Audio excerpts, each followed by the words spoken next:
Paz do Senhor, meus irmãos, graças a Deus. Hoje, nossa lição de número 12. O nosso tema é Quando Deus se revela ao homem. Nós estamos chegando a mais um final de trimestre. E nesse trimestre nós vemos, meus irmãos, como aprendermos como encarar as dificuldades da vida, o sofrimento que nós podemos passar nessa vida, porque todos nós estamos sujeitos. Então, nessa lição nós estamos aprendendo, ou aprendemos neste trimestre, acerca de como encarar as dificuldades da vida. Como? Com muita paciência e fé em Deus. Mesmo que as pessoas nos ataquem, mesmo que as pessoas duvidem da nossa fé e comecem a querer associar, assim como aconteceu Jó, a nossa dificuldade, dizendo que a gente cometeu algum pecado oculto, essas coisas, então nós temos que estar com nossa fé firme em Deus.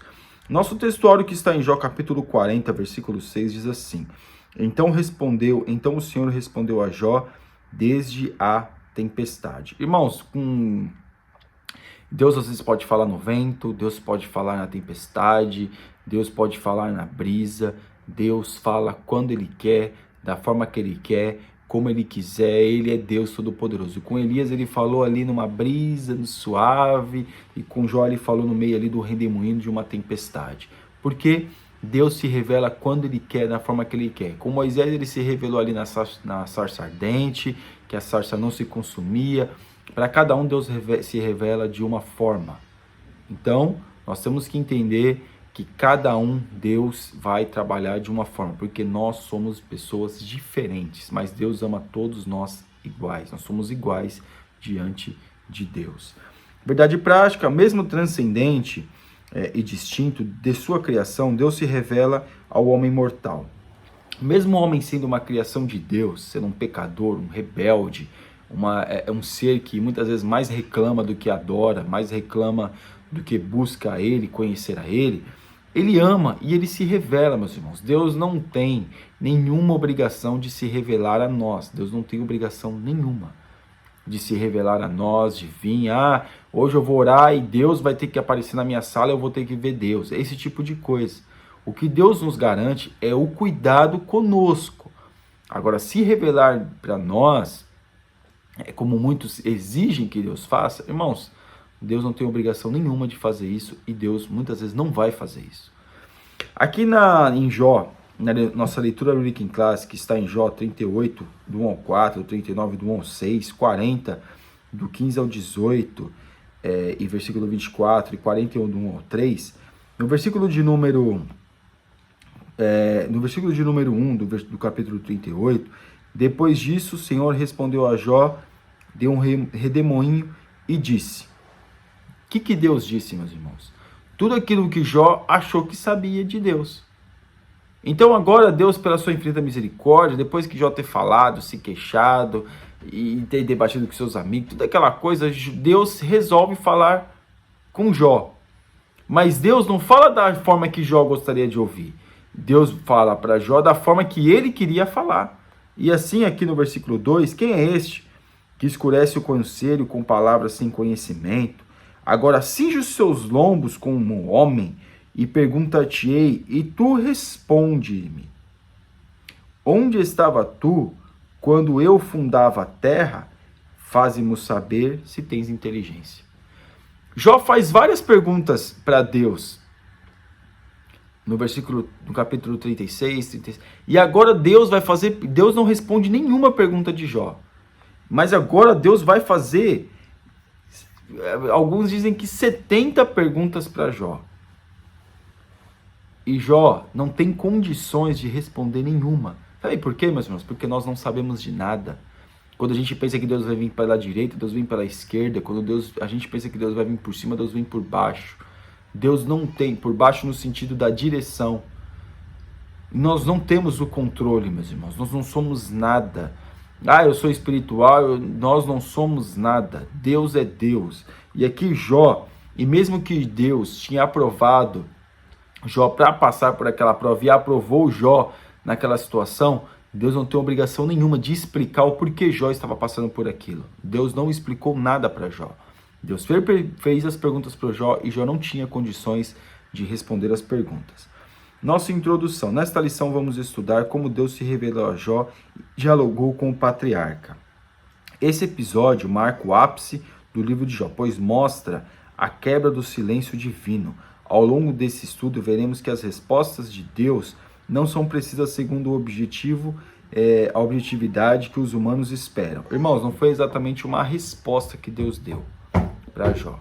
O que Deus fez foi outras perguntas para Jó. A forma de resposta aqui é a questão de Jó estar falando, o Senhor não fala comigo e tal, e Deus responde para ele no sentido, olha, eu vou falar com você. Essa é a resposta. Agora, a questão do diálogo é Deus faz mais perguntas para Jó e Jó não tem condições de responder.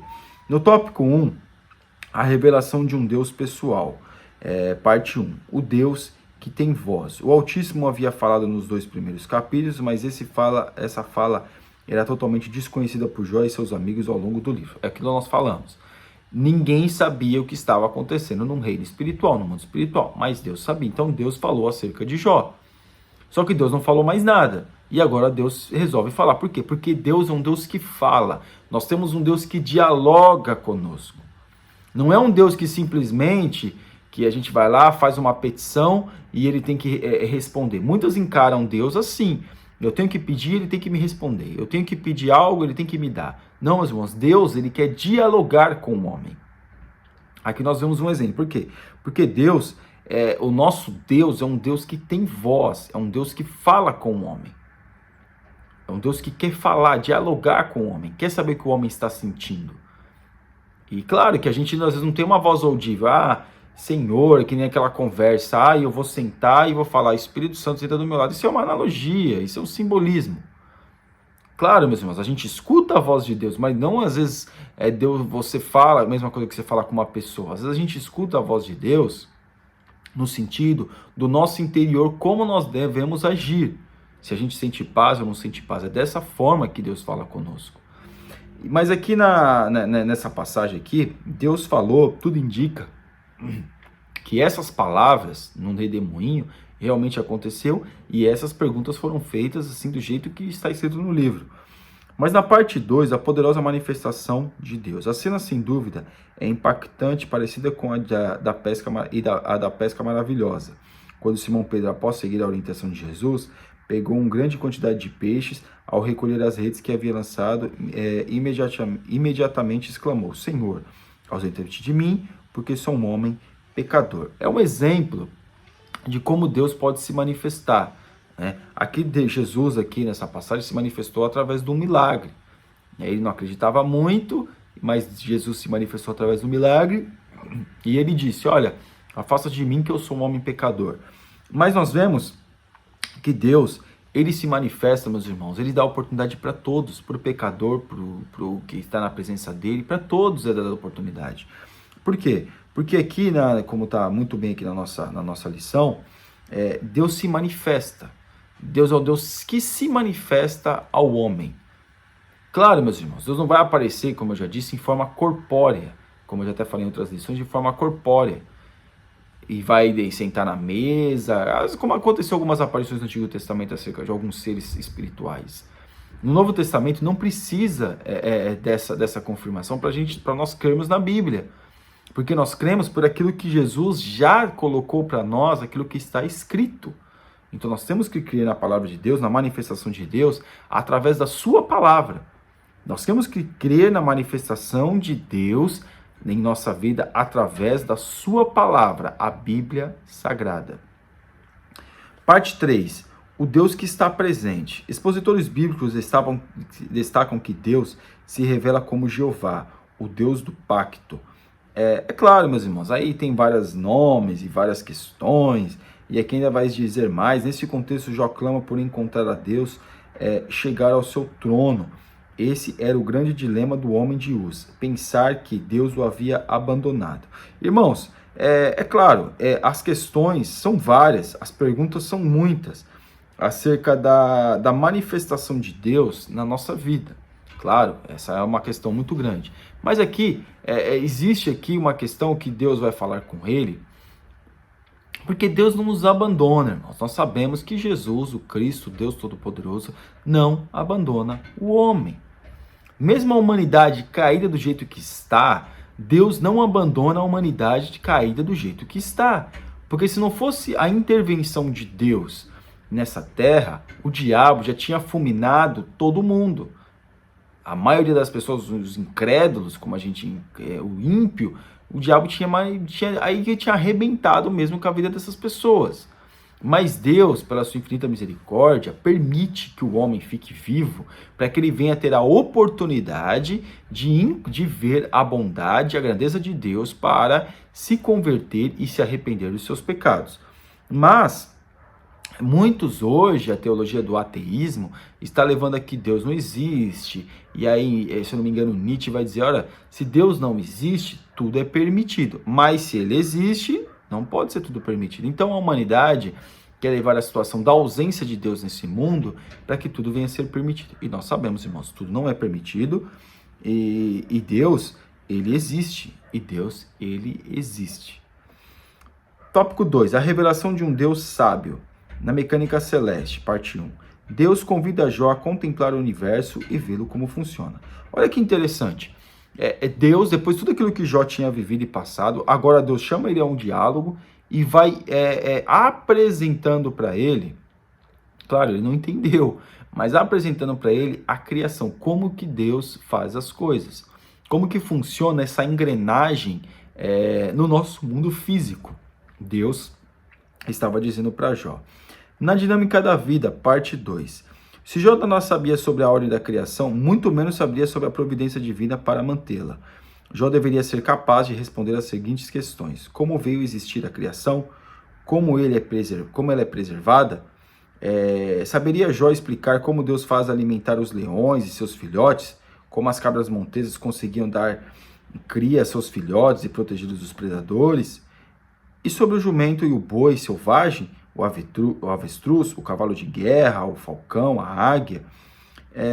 Irmãos, é claro que Jó não consegue entender como funciona a lei da vida.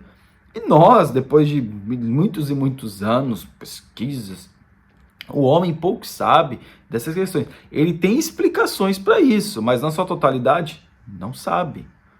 Não sabe como o homem vem à existência. Sabe numa questão científica, mas não sabe como que funciona essa questão da vida. A questão da vida de uma forma... de uma forma espiritual falando. Não sabe, não consegue entender como é que funciona a criação de Deus, como é que funciona a questão da águia, o seu instinto. Eles tentam arrumar explicações, é claro, meus irmãos, até é válido essa questão da ciência, tentar arrumar explicações para algumas coisas, mas não é totalmente explicado. É uma ideia que nós podemos ter, mas não é totalmente explicado. Parte 3. Na necessidade de se conhecer melhor a Deus. Era preciso que Jó contivesse seu orgulho. De fato, ele falou muita verdade sobre Deus, mas ignorou o quanto não sabia acerca do Criador. Muitas vezes a gente acha que nós somos, especialista em Deus. Nós somos especialistas em Deus. Nós não sabíamos nada de Deus, irmãos. Nós não sabemos nada. Aquilo que a gente sabe de Deus, que a gente tem ideia de quem é Deus, é infinitamente, vamos dizer assim, pequeno, porque Deus é infinitamente grande. Então o que a gente sabe de Deus é apenas um pedacinho daquilo que Ele permite que a gente saiba, mas é muito pequeno. Nós não sabemos nada de Deus. Nós conhecemos a Deus mediante aquilo que Ele nos revelou através da sua palavra. E que se nós cremos que um Deus é um Deus infinito, então nós sabemos que também temos que ter a consciência de que aquela parcela que nós temos do conhecimento de Deus é muito pequena mesmo. Então aqui, Deus estava falando, olha, você precisa me conhecer melhor, porque Deus, meus irmãos, Deus quer se revelar muito à humanidade, mas a humanidade tem um desejo muito pouco em conhecer a Deus. Mesmo através da sua palavra, como eu já disse, que é muito pequeno acerca de Deus, Deus deixou a sua palavra para que a gente venha se relacionar com Ele, venha conhecer Ele, tenha ideia de quem verdadeiramente Ele é. A gente conhece pouquíssimo, estuda pouquíssimo sobre a Bíblia, sobre a teologia bíblica, sobre a palavra de Deus. Então, se é pouco aquilo que já deixou e a gente estuda pouco, então a gente sabe muito, muito pouco mesmo. Acaba sendo, assim, maçante, mas é a realidade. E aqui no tópico 3, a revelação de Deus, de um Deus poderoso e justo. O Behemote e o Leviatã. né? Aqui Deus vai colocar duas figuras que são chamadas, alguns dizem que lendárias, outros dizem até que um deles é o crocodilo, outro é o rinoceronte, tenta dar nomes, mas o que é a questão dos animais aqui? São animais indomáveis, que o homem em si não consegue domar esses animais. Então aqui está exemplificando, mesmo que o homem, às vezes a gente vê que o homem está ali com a cobra, ou tem aquele domador de leões, irmãos, a qualquer momento o homem pode, quantos domadores de leões já morreu, quantas pessoas que mexem com certos animais já morreram? Então não tem como dominar o animal na sua totalidade, até mesmo o cachorro muitas vezes fica raivoso com o dono e ataca. Então aqui Deus ele dá o exemplo de dois seres, que provavelmente serão seres muito fortes, que é descrito, e o homem não consegue dominar esses seres, ou seja, o homem não consegue dominar esses seres. Por quê? Porque o homem não consegue entender qual é a criação de Deus, então o homem não consegue dominar. Mesmo que o homem foi colocado para dominar entre as coisas da terra e os animais, mas o homem não consegue na sua totalidade dominar esses animais, dominar essas coisas, o homem não consegue. O homem não consegue. Deus deu ao homem inteligência para usar alguns artifícios, algumas questões para poder dominar esses animais, mas na sua totalidade o homem não os domina. Na parte 2, justiça e graça. Se Jó não é capaz de lidar nem com o Behemoth, nem com o Leviatã, então como poderia tratar deste mundo complexo? Então, às vezes tem alguns homens que querem entender, acham que entendem demais. Quanto mais nós aprendemos, meus irmãos, nós temos que ter consciência que mais nós temos que aprender. Quanto mais eu sei, mais eu não sei. É assim que tem que ser a nossa mentalidade. Quanto mais eu sei, eu sei que eu não sei e tenho necessidade de saber. É assim que nós deveríamos encarar essas questões acerca da palavra de Deus. Mas muitos acham que dominam, que sabem, que não é. Torcem o nariz para o colega, acham que faz melhor, isso, aquilo. Irmãos, que esse orgulho, que essa soberba venha a cair por terra, em nome de Jesus. E a nossa conclusão. Neste estudo mostramos como Deus se revelou a Jó de uma forma maravilhosa. O que Jó tanto desejava finalmente aconteceu. O encontro com Deus. Ele se revelou a Jó não para recriminá-lo, mas para revelar-lhe o quão imperfeito ele era e o quanto conhecia pouco acerca da majestade divina. O Criador mostrou a Jó que, apesar de seu silêncio, ele sempre esteve presente no controle de todos os acontecimentos, cabendo, portanto, ao homem louvá-lo em toda e qualquer situação. Deus está no controle, Deus sabe de tudo, nada sai do controle de Deus. Amém? Que Deus abençoe os irmãos em nome de Jesus. Você ainda que não é assinante do nosso canal, está convidadíssimo a assinar. Que Deus te abençoe. Fique na paz.